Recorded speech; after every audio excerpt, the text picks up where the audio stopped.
Video one for remote coaching.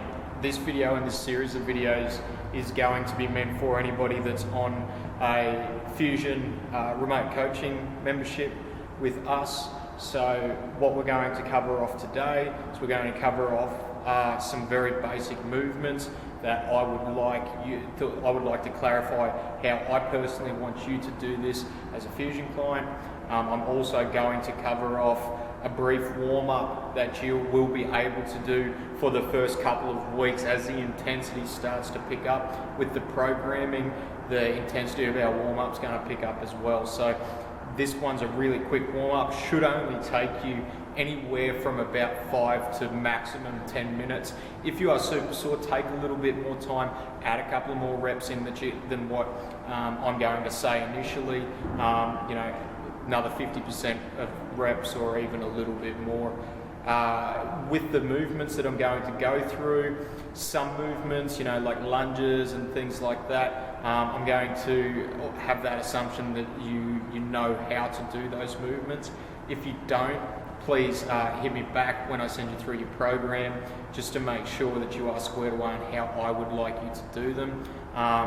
But anything where there may be a couple of different ways of coaching it, especially where I've come across people getting a few different messages on how they're meant to be doing particular movements. Also the super important ones, like the squat, I'm just going to cover off really quickly how I want you to do the squat for this week and next week. We're not going to be using any barbells just yet.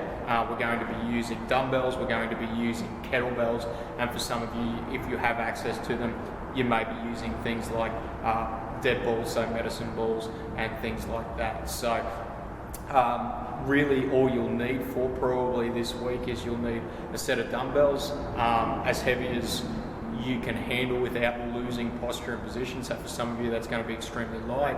A kettlebell, again, doesn't have to be super heavy, and probably a skipping rope. So they're probably really only the three things that you'll need for this week, and then also access to a flat bench if you have it.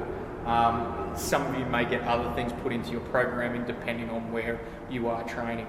So let's kick off with how I want you to do the warm-up. So for most of you, I'm going to program some form of light cardio to start off with, whether it's a row, it's a run. You can do that either. The run can be on a treadmill or the run bit can be going outside. I'm going to give you a rough amount of meters depending on where your fitness level is right now.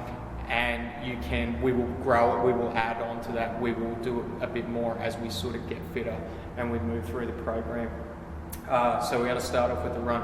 Once you've finished the run or the row, what you'll need to do is you probably need to find a wall or a pole, and what we're going to do is we're just going to start doing what we refer to as leg swings. So with the leg swings, okay, you're going to go front to back, just start nice and low, okay, and as we progress through, increasing in that range of motion, okay, don't try and kick the wall over to start off with when you do your first rep. Easy way to tear a hamstring. So just really little repetitions to start off with, and then increase in size as you start to get a bit warmer. So start off with about 10 each leg front to back, and then turn, face the wall, palms on the wall, and then we're just going to go side to side, same heel, okay, just increasing in size as you warm up.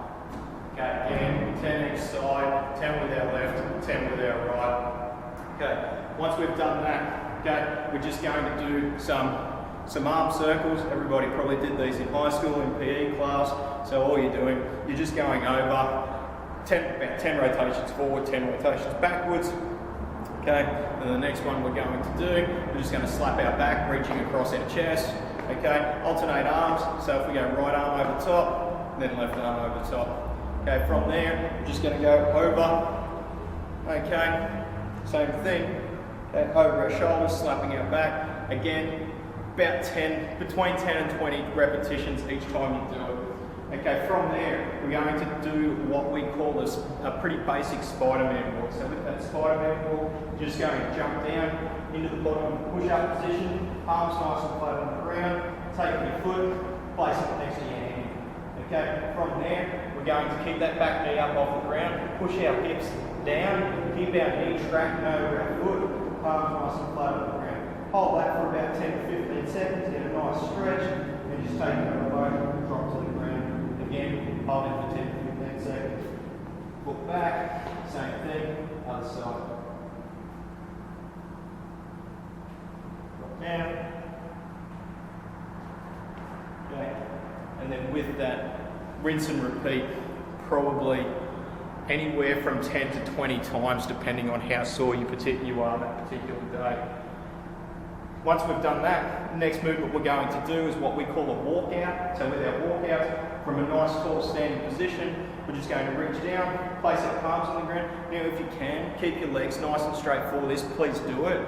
If you've got the hamstring flexibility of myself, you may need to actually bend your knees when you do it. This is more of a shoulder warm-up than a hamstring warm-up. You're going to walk your hands out in front of your body as far as you can, hold for a couple of seconds, and then walk back. Stand all the way up nice and tall. Okay, going to do again about 10 reps of those just to get those shoulders nice and warm before we get started. Cool, so that's pretty much our warm-up. From there, you will need to do some other repetitions of whatever it is that you have programmed that particular day. So first day of the week, you're generally going to have squats programmed for yourself.